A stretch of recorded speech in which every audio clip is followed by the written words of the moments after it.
Hey guys, welcome back to my YouTube channel. Thank you for watching this video. So today we're going to discuss about Facebook or Instagram's content strategy. Now I've been asked a lot of questions by a lot of people, by a lot of individuals who run ads, that their ads are not performing well. They're not getting maximum conversions or the results, the desired results they were expecting. So now there could be various reasons, but the first thing I ask them is, or I tell them is, if you have to spend money on Facebook or Instagram to push your products, that means there is something you're doing wrong. You do not need to spend that much of money on ads, but you need to work on your content strategy. Stop wasting your money on ads. Stop giving that much of money to Facebook or Instagram, but focus on your content strategy as well. You have two platforms, which are Facebook and Instagram, which are perfect for shopping. You can generate maximum conversions out of them. So portray your products or show your products in a way that you don't have to run ads and people buy from you, from your content you're showing on your social media platforms. So there are a few tips I'd like to share today. The first thing, the most important thing when it comes to Facebook or Instagram content strategy is showing your product in action.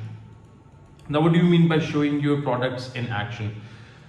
Stop using too many colors. Stop focusing on designing, but the product itself. The consumer who's coming to your website or your Facebook or Instagram page, they're not interested to see how creative or how good your graphic designer is, or how much are you investing in good graphics, but they're interested in to see that product, how that product is used or how that product is shown. So for instance, if you're selling this watch, I would suggest show this while using it. Show this product. For instance, I'd post a picture so people can actually relate once they wear this once they wear this watch.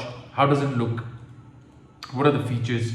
For instance, if you're posting a picture of a shoe, rather than using contrasting backgrounds, use that product in action. Show a foot or feet, or show somebody actually who's trying to run or things like that. So people are not interested in your contrasting backgrounds or your graphics or any other details, but a good content which obviously is generated by your photographer or your graphic designer, but that needs to show your product in action.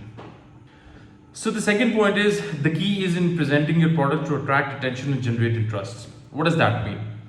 So there are millions of posts I see every day in my newsfeed. There are thousands of people pushing their products. There are a lot of people who are coming up with different ads. You're bombarded with information every day. So I would stop and visit that website or that page if that product creates some sort of interest.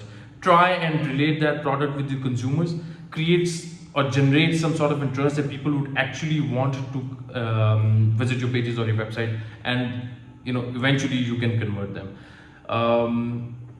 The third point, some ideas to explore more ideas when it comes to your products. Stop pushing your products too much, but explore more ideas in how you can show your product in action using different graphics and using different content. The other one is focus on single product against a contrasting background.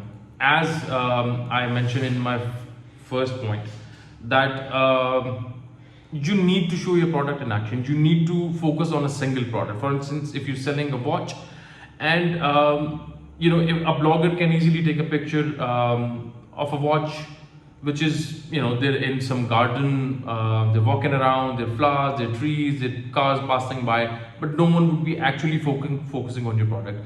The other things will empower, the other things will take over, and the focus on your product would be less. So try and make focus on your product, even if you're doing the shoots outdoor, or even if the picture is taken anywhere.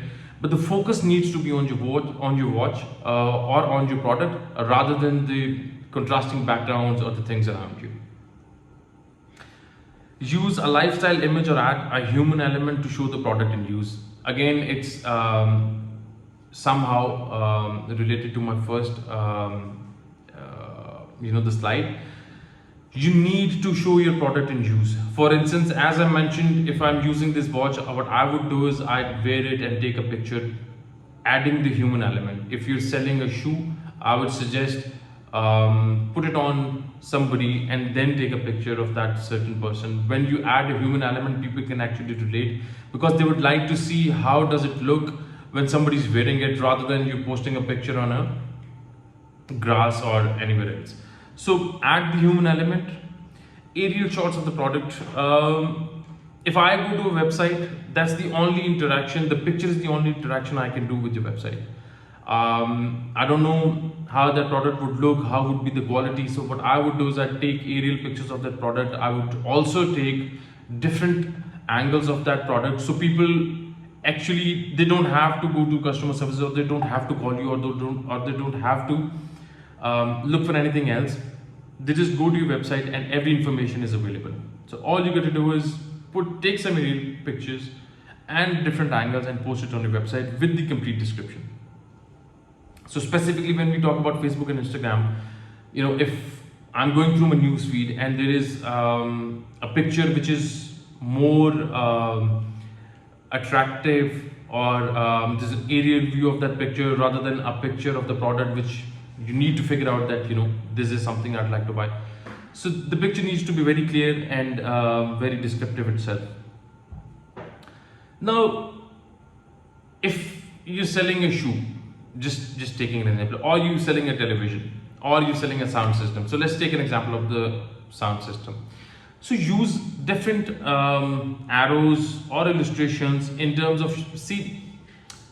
90% chance is that no one is going to stop at your ad or your post, and they'll go through your descriptions. So you got to put those descriptions and details on your post sometimes. For instance, if there is a music, you can use different arrows and illustrations to show that there is Bluetooth connectivity, wireless, HD quality, blah blah blah blah blah. So use different arrows and illustrations in terms of showing your product's features. So if someone is going through their news feed, they can actually stop, rather than going through your description. They can read all the things on your picture itself. The last thing, visualize the tangible benefits of the product and demonstrate it through the imagery. So just take an example of this picture I've shown here. It's very creatively put. There's a shoe, it has cleats. Usually these are used for football and rugby, but there's a feather on it as well. So you're trying to portray that your shoes are really soft, but yet they're used for football or this sort of hardcore running or games. So try and tell people the benefits of your product. As I mentioned in my previous post, you're putting illustrations and you're showing people that your certain audio system is Bluetooth, this, that, and all that. So similarly, you need to demonstrate through your images the benefits of that product. So if someone is going through their news feeds, so they can actually stop and look for what they're looking for. So the core, or in a nutshell, stop wasting your money on Facebook ads, work on your content strategy. The more time you spend on your content rather than your ads, I'm specifically talking about your Facebook posts and Instagram posts, or the way you post on your pages, not the creatives for your ads. Think about posting before posting. Do not post more than 3 times a day. Choose the best times your Insta or your Facebook is performing. You can go through your insights and you can choose which are the best times people interact with your pages, and then go for that. Thank you.